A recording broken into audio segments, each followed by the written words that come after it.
Hey everybody. Today we're going to make our nerdy Quarto documents look even a little bit nicer by learning some LaTeX. LaTeX, sometimes pronounced LaTeX, is technical typesetting software that's incredibly powerful, very popular, but not necessarily the most user-friendly if you're just jumping in with a blank document. One of the things that I love about Quarto is that you can incorporate LaTeX symbols just sort of on the fly without having to start from scratch with that blank document. In this vid, I'm going to show you how to get basic symbols and equations into your Quarto documents. I'm going to show you some tips and tricks for getting the most out of that. And towards the end, I'm going to get into some slightly more advanced stuff that'll take you down the road towards being a power user of Quarto and LaTeX. So fundamentally, when you're trying to get symbols into your Quarto documents, there's two different ways you might want to do it. First of all, you might want to get something in line. So you're just writing a sentence, and in the middle of it, maybe you need the symbol for alpha. And we do that by enclosing the thing that's going to be symbols in dollar signs. That lets Quarto know I'm going into LaTeX math mode.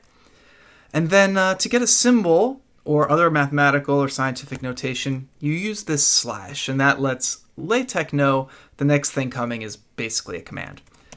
And I want alpha to start. And another good thing about Quarto in our studio is that it's going to give you a little preview. And so you can see that the thing that you're going to get when you render the document is actually going to be what you're hoping for. I said render. Let's go ahead and render. I'm in an HTML format right now. That's a good sort of default, very accessible format. I'll circle back around and do PDFs and at least one other format later on. So let's just render this and make sure it looks kind of like what we want. There you go. You can see the alpha right there. And I'll zoom it in one more time. Okay, now I have a pretty good vocabulary of symbols like alpha and so on. But when you're first getting started, you're not going to have learned them yet.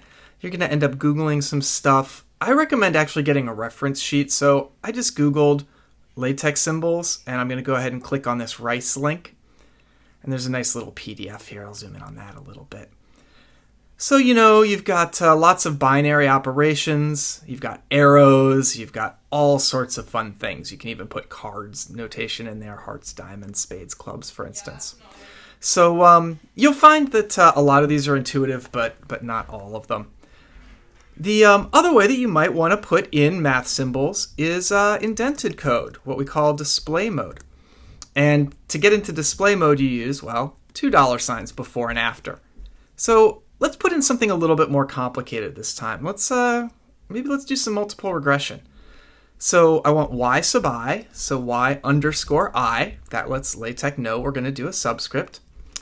And that should equal beta 0, not equals, plus. And now I'm going to need a sum. So it gave me a sigma for sum. And for the moment, I'll leave off the anything about the indices there. Then I want beta j. I'm going to be summing over j. I'll put that back in a little bit. And then xji. So if I just put in x, notice that the underscore jx only put the j as a subscript. And that's actually what I want here.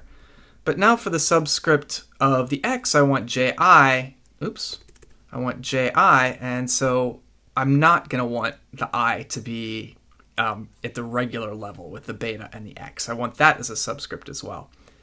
So I need to group this, and the grouping symbol for LaTeX is this brace. And so when I do that, now LaTeX knows that this whole thing is supposed to be a subscript. So that's looking a little better. I want to do a couple of other things. Let's actually indicate that this sum is supposed to go from j equals 1 to p, the number of actual variables. So underscore j equals 1. So again, I've got my grouping symbol there. The underscore is giving me a subscript, but when I have a sum, it's interpreting it as going below. And to put something on top, it's that sort of up caret p. Normally that would be an exponent. But for the summation notation, it'll put it right above the sum. The other thing I want to do here is to put a hat on top of my yi. Pretty normal in this notation, like for an estimator or something. If you look closely here, you might not be totally thrilled with that hat that I put over the y, because it's centered over yi, and maybe, depending on how you're feeling, it should be just over the y. So one of the nice things here is that LaTeX gives you an incredibly granular level of control if you want it, but the defaults are generally pretty sensitive. And so that's looking like a pretty decent multiple regression equation. So let's go ahead and typeset this, see it, and there it is. Okay, maybe I will put an extra line in here so that those two look separate. I don't want the indented and inline on the same page. Okay, let's see here. Functions. And here I mean functions in the sort of mathematical sense, not so much in the like R programming sense. So, I could type sine of x, just regular, or in math mode, but it's not quite going to look right. And you can see right there it thinks that s, I, n, and x are all variables. It's also going to look bad if I just put this in just regular typeset mode, as if it were actual text. And it doesn't look bad maybe to an ordinary person, but if you have a little bit of experience with math, that's going to start looking very unprofessional. So what we like to do is to actually use the LaTeX version of sine. And now you can see it's the x is in italics, but the sine is not. We can do things like log base 2. Then we could put of x. We could put space in x, but I'll actually put it in braces. You could put parentheses as well. And we could do square root. And here's where the braces actually matter, because if I want to do something like square root of x plus 1, I want that all to be grouped under the radical. And so here you can see I've got that. If I'd rather have a cube root, I can do this bracket 3. Sometimes in LaTeX, this is how we add additional sort of parameters or additional control over functions that we're putting in, is putting in the bracket first. Okay, so just glancing at the preview here, that doesn't look bad. I'm okay with it. But under some circumstances, maybe I'd want a little extra space here. So let's put in some space between sine and log base 2 of x. And there's lots of ways to do this in LaTeX. The kind of most rough and ready is just to put in an extra slash, and you can see that's increased the space here by a little bit. You can get more granular control with h space and then the amount of extra space. So how about, 2 centimeters? That's big, isn't it? How about 0.5 centimeters? That's a little better. You can mess with that, and you can also do vspace. That's another command that can be helpful here. The next thing I want to show is fractions. So fractions are something where you really do need some typesetting assistance. Things generally don't look too good when you're getting complicated fractions if you just try and do like p over q. That's not what I'm looking for. So let's get into math mode. The command is frac, and then we need 2 sets of braces, one for the numerator, one for the denominator. And in my little preview there, you can see p over q. If I want to do it inline, I need, or not inline, indented. It's the same notation. Let's see here. Let's do, how about 5 over x plus y? Oh, what did I do? 5 over x plus y. There we go. And then I'll go ahead and render that. I haven't done that in a while. It's a good moment to kind of look and see what we've got. Okay, so what I wanted to point out here is that the fraction rendered differently inline versus indented in display mode. And this makes sense. You want your fractions inline to be smaller than indented. There's other symbols in LaTeX that do that as well, that typeset a little bit differently inline versus while indented, just so that they don't overrun with lines above and below what you might have typeset. With all this stuff, we can embed, we can do like fractions inside of fractions or square roots inside of square roots. So let's go ahead and do that. Instead of x plus y in the denominator, let's change that y to be 1 over y. So I'll put another set of another fraction thing in there. Great, and you can see now you've got sort of a one fraction embedded inside the other. Once you start to get things like this that get a little bit more common or a little bit more complicated, you're probably going to want to start adding parentheses or other grouping symbols. So let's tackle that. Of course, you can just type in a parenthesis, but even just looking at the preview here, it doesn't quite look perfect. And especially if you've got a little bit of experience reading math, this is really just not going to look professional to you. The 1 over y goes above and below the actual parenthesis. So this parenthesis is poorly sized.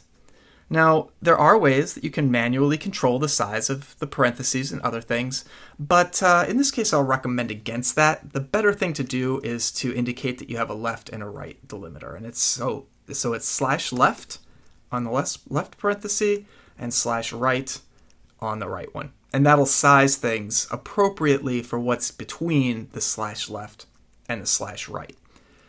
Now, if you only put in slash left and try and render it, it's not going to look right. It will still render, but because there's no right delimiter, it's not actually going to do any of this for you. The highlighting here is telling you there's a LaTeX problem. You got to go back and fix it before you're actually going to see it typeset nicely.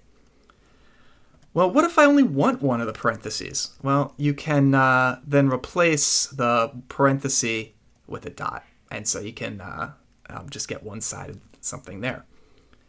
We can nest these as well, so let's put a left bracket on the left and on the right of the whole thing.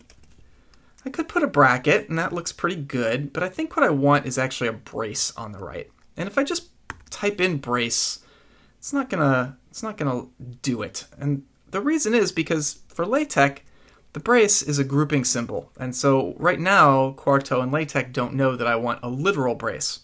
I need an escape character. In LaTeX, the escape character is also the slash. So slash brace will actually print the brace like we have here. We have a similar issue with a dollar sign. So if I want $5 here instead of just 5, I'm not going to get it with just a dollar sign. LaTeX is thinking that's putting me or taking me out of math mode somehow. So I need slash $5. And now if I render it, that should work. And there it is. Bit of an odd looking equation, but I think good as a learning tool. All right. A couple other things. I want to show you some other faces that you can use. So if you're doing some math occasionally, you might need to mention about the real numbers or the complex numbers or something. And if you just put an R or a C, it's not going to look right to people that know what they're doing. So what you want is math BB and then an R. And that'll actually give you this math blackboard style of R. Another one that I use sometimes is math cal, like for calligraphy. So like math cal of C, maybe that's continuous functions. Another thing that you end up doing a lot is just wanting to write some text inside of an equation. So maybe I want a fraction, and on the top I want ordinary stuff. But on the bottom, I want, 2. So I do this kind of thing a bunch when I'm trying to explain what's going on in a fraction. So like the size of the sample space goes on the bottom, and the size of the event goes on the top in sort of elementary probability. If I let it typeset like this, though, it's going to look bad. And you can see it right here. These are f's that are like functions, like it's indicating f of x or something. Everything else is typeset like a variable 2. There's no space between ordinary and stuff. So what I'd really like to do is just to get plain text. And so I've got to wrap ordinary stuff in slash text. And now that's looking like what I want. Okay, great. Let me just render this one more time before I do the next thing. The next thing that I want to tackle is another format. So HTML is great. Like I say, good, universal, pretty accessible format. But PDFs, I think, are definitely more common still to this day for communicating and sending documents just within or to clients, within the business or to clients. So another great thing about Quarto is you can literally just change the format to the thing you want. And when you hit render, things tend to just work. And that's the case here for me, but might not be for you, and I'll show you why in just a second. Generally takes a little longer to render to PDF, but it works just fine. This is also opening in my browser, so it doesn't look radically different. But if I actually go into the folder where I'm working, you can see I've actually got the PDF, LaTeX for R users, and I can open it in, for instance, Preview or Adobe, an Acrobat or something. Looks just great. Now, if you haven't rendered a PDF before, when you hit this render button, you probably got an error. And the reason is that in order to render a PDF, you actually have to have an installation of LaTeX. HTML kind of comes with one, kind of built in, so we don't need it there. It's a quick fix, though. So if you just go over to your terminal inside of RStudio, you can then make a little bit more space here. Type in the following command. You need Quarto install, TinyTeX, and it's TEX, pronounced tech. I won't hit return right now because it's going to download a fair amount. I already have it, and it will take 30 seconds or a minute. Tech is actually fairly large, and so it's doing a lot potentially. It's giving you a lot of power and control over your typesetting. That means it's not a very small file, however. And so now, once you've got that installed, you should be able to just render this and have it come out as a PDF directly. All right, so LaTeX is, like R, open source and fairly old. Very powerful on its own, but over time, users have come along and added on a lot of fabulous functionality. Now, your basic installation of TinyTeX isn't necessarily going to have access to all that, and so sometimes you'll want to use an add-on package. And before you can do that, you need to let Quarto know that it needs to look for that add-on package. So that's the thing I want to show you next. To illustrate, how about a symbol from the physics package? And I want to use PDV, partial derivative. And I want partial derivative with respect to x. Now, if I hit render right now, I'm going to get an error. And we'll see this in a second. It's going to take a moment or two. And when this happens, when you see this updating TLMGR, it's an indication that something probably went wrong with your LaTeX. What's going on right now is that Quarto/LaTeX is looking for the PDV function, not finding it, thinking maybe it just needs to update one of the packages it already has. And so it's getting on the internet, doing that, and seeing then if it can find the PDV function, which it's not going to. Updating existing packages, blah, blah, blah. It's going to get a full error in just a second.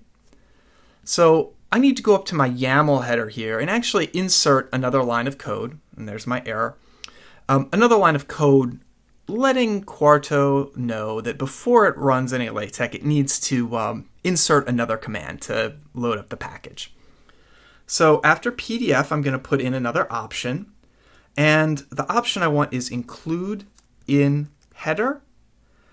For include in header, you can either specify text or a file. So maybe you've actually got a file somewhere with a bunch of LaTeX commands that you want Quarto to run at the beginning of the document. Here, I just have one line that I need, the use package command, so I'm going to give it some text. So it has to be dash text. And then I need to say the actual command I want. So the LaTeX command is use package. And then inside these braces, I need to say the name of it. And so it's the physics package. And then I cross my fingers and hit render. It will take a moment to render, but it won't be as nearly as long as it was a second ago. Let's go over and see my PDF. And there we go. I can see my partial derivative, partial x. So that makes me very, very happy. If you are an experienced LaTeX user, you might actually want to get the source file for this. So let's do that. Let's have R and Quarto give us not just a PDF, but also the source file. And so what I want is keep-tech true. Notice that is still one of the PDF options. And so when I hit render, I should get this.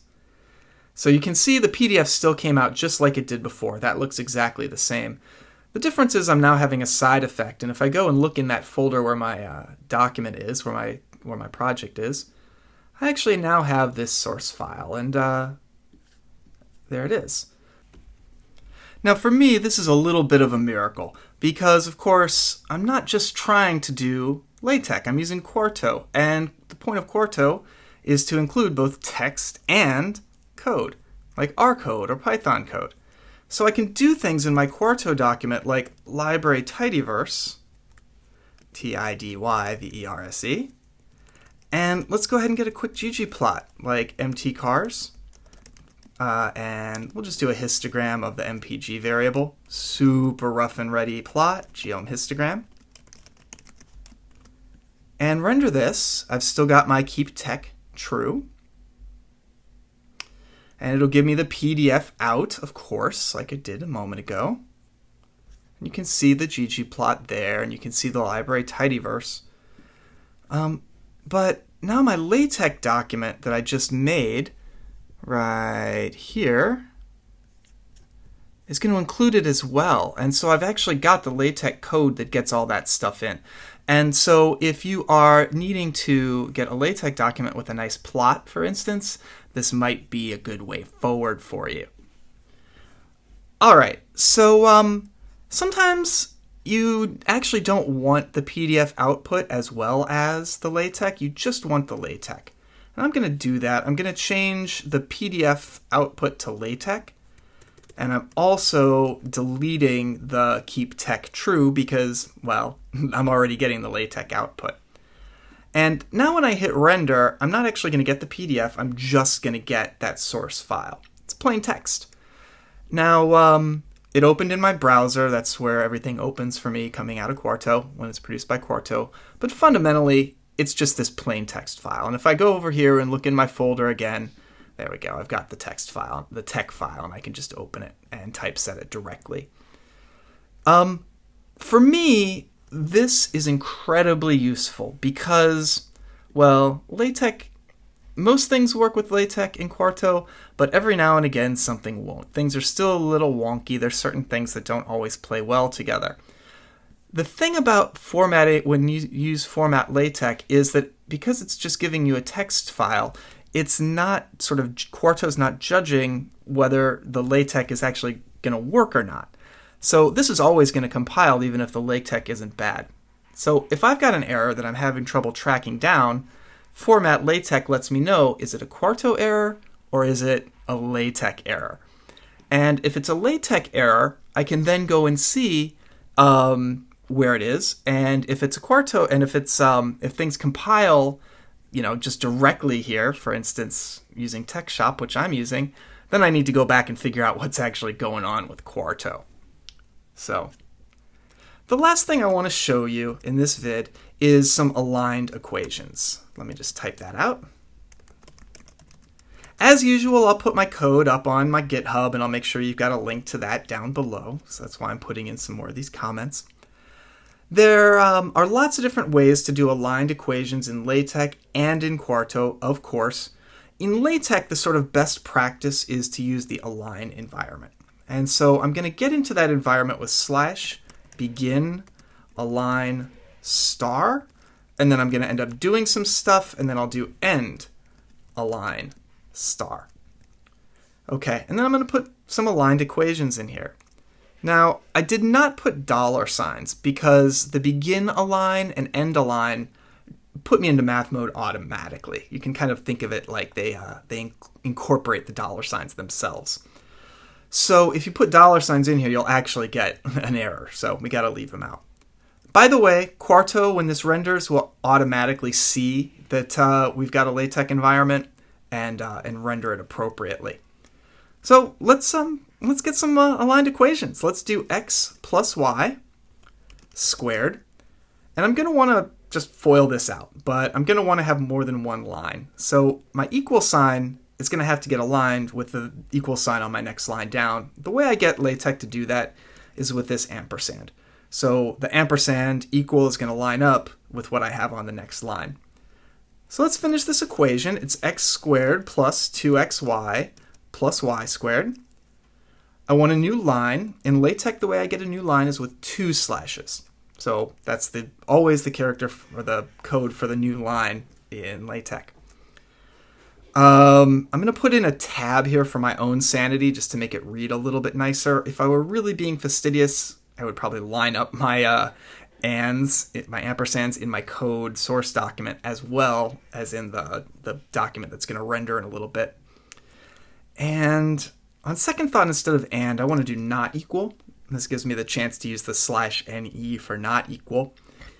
So x plus y quantity squared is not equal to x squared plus y squared, as any high school algebra teacher will tell you. And so now this ought to render. Great. Did I put it back into PDF mode? No. Let's get this back into PDF. I'd like to actually see this.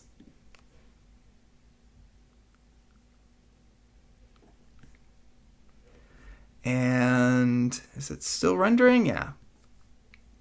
It's around here somewhere. There it is. Okay. And now here at the bottom of my page, you can see my nice aligned equations. I have my equal sign right on top of my equal sign, right on top of my not equal sign, just like I would want. Okay, hopefully that's enough to get you started with LaTeX and Quarto and send you down the path to more beautiful documents using this system.